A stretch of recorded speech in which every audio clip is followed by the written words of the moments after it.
Boss abuses the system. Watch how I destroy the system. I used to work at a call center where we would get flooded with calls constantly. This is a story of how a busybody boss thought they understood everything since they were in charge. At the work we were given two 15-minute breaks and one 45-minute lunch break. The breaks were scheduled into our day so you could see when they would be, but this would change day by day. My role was a bit different than the normal agents as I was specifically dealing with the higher issue calls. These calls could take up to 1 hour to complete and the caller would need to stay on the line, unless they were fine with a callback later, but this was rarely the case.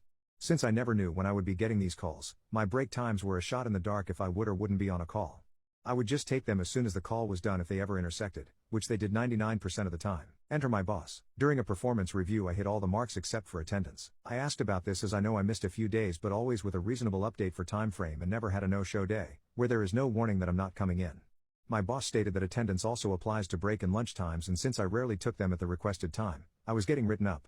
I explained my role, that they hired me for, and the challenges involved. They did not care and stated I needed to take breaks when I was told to. I asked for them to send me an email so that I could print it out, put it on my desk and never forget again. My boss smiled ear to ear, probably because they thought I was groveling at that point, and sure enough they did, stating in the email you must take your breaks only when the schedule tells you to, no time else. There is no excuse. I saved it, printed it out, sent a copy to my own email and followed it to the letter. Next call that happened that same day of course, had the long call crossing over with a break issue. I asked the customer if it would be okay for a call back. They said no. I stated that unfortunately I cannot stay on the line as I am required to take my break.